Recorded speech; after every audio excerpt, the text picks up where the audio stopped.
I'm not saying that Israel is the KKK or that Israel is the Nazis, but a lot of young Americans think it and are saying it. And if you don't understand what they are saying, or why they are saying it and what they believe, then you will fail when you try to address them and when you argue with them, and especially when you plead your case to them. Imagine the Nazi in World War II and Jews revolt. The Jews broke out of their concentration camps and they killed and burned Nazis. And you'd think, good, they're the Nazis, they deserve it. Now imagine if these Nazis put on a public media campaign and claim to be the victims, and they want your support and your sympathy, and they want your donations, and they want your weapons so they could go and oppress even more. I think you get the point.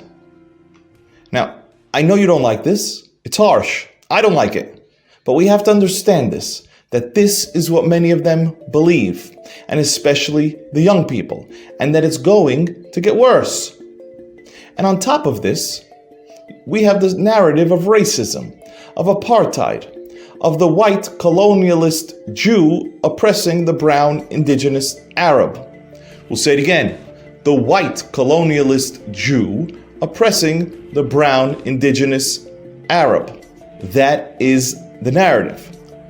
We've hit every liberal humanist trigger word. No wonder they stopped standing for the Ukraine. We're talking about a humanist, wealthy, bored America, filled with young people searching for a cause, for a purpose. They don't have world wars, they don't have communism, and they don't have terrorism. This is their route to self-righteousness. And then throw in social media, where everything has to be magnified and broadcast. This virtue signaling is their reason to wake up in the morning. It's a perfect term and a perfect concept. Israelis, go look it up. Virtue signaling. But you have to understand these ideas, because this is the answer of why posters of kidnapped children are torn down, why rape is denied, and why any Jew or other American who won't outwardly condemn Israel is considered a Nazi sympathizer. It's why you have these wild statements that I'm sure you Israelis are completely confused by, of Zionists don't deserve to live. And you're thinking, where did this come from? In fact, to show how clueless Israelis remain, Israel's most liberal party, political party, is now called the Liberal Democratic Zionist Party. This alone tells us that even they, even labor and Meretz, are completely out of touch with what's going on in the United States. They just call themselves the Democrats to align with the US Democratic Party. Yet they don't even understand, they don't even realize they just added the name Nazi or KKK to their party name. How did this happen? One concept, humanism. It's not a new concept, but the fact that it's mainstream in the United States and in the West is. Now, I'm not going to explain it. You could look it up, it's well documented.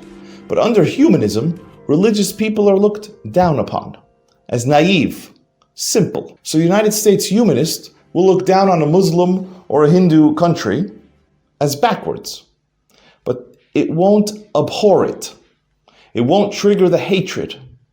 But a country where one religion is dominant over another, plus, as we said earlier, adding all these incendiary trigger words of race and colonialism, forget it. It's a lifetime cause. It's a reason to wake up in the morning. It's why a left anarchist will support a radical jihadist. Otherwise, it makes no sense. Now, is there anti-Semitism involved as well? Of course, definitely. All the anti-Semitic tropes of the past, of the Jew manipulating the world, of the blood sucking from the innocent, controlling the money, are completely in play here. In addition, the historic success of Israel and the disproportionate success of Jews in America confirms everything in the humanist mind. So Zionism and humanism don't mix. Oil and water, fire and ice, whatever you want. So what do we do now? First of all, because you understand the perspective of the humanist American and European, you understand that in their warped mind, you're the KKK. And you're hanging pictures of kidnapped KKK families and raped KKK women. And you're asking for sympathy, support, and weapons to continue your KKK mission. So if you understand this, you wouldn't even have started with any of these. And you wouldn't have gone on TV and cried and begged and looked sad. Because you know not only will you not receive sympathy, but it's going to enrage them even more. So do you offer a public relations campaign to counter these, the foundational facts? Jews are indigenous to the land, show historical evidence, archaeological evidence, explain that the majority of Israeli Jews are of Mizrahi origin, not necessarily of European origin, explain that it's not apartheid, that Arabs and Druze and Bedouins, they can live very well in Israel if they're not at war. Well, unfortunately, those are facts, and facts target the mind. The US humanist who is searching for a cause and seeking to virtue signal his life away thinks with his heart. So he can't see all of these things. He'll rationalize them because what these facts do is they underpin his entire existence, his reason to wake up. And that's why there are Queers for Palestine, supporting radical Muslims. That's why there are feminists denying weaponized and documented rape. That's why there's tattooed and pierced US college students who think they have everything in common with Hamas. Now the world, including Israel, adores US culture. And they adore what they believe is US freedoms and US democracy and US success. But those things have changed. Americans know they've changed and they don't adore them anymore, but the rest of the world lags behind. So what does Israel do? Once we realize this, we have to look to change our perception of the world. I'm not saying break with the United States or break with the West, nor am I saying replace the United States or the West with Russia or China. But I am saying that it's a big world. So while Russia and China are certainly not our ideological partners, neither is the West or Europe anymore. So we have to gain closer ties to Russia and China, if only to leverage against the control of the US and Europe. It's a big world. There's India, South America, Eastern Europe, Africa.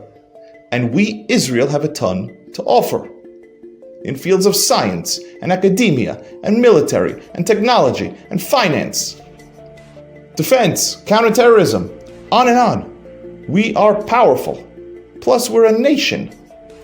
In addition to being a country, we're a nation. That means we have unity. We have a concern for one another based on a shared past and a common destiny. This is a tremendous asset. What holds us back? What holds us back is fear. The problem is that we have fear of the unknown, fear of thinking that we'll become a pariah state. And that comes from a lack of confidence. We remain in exile of the mind.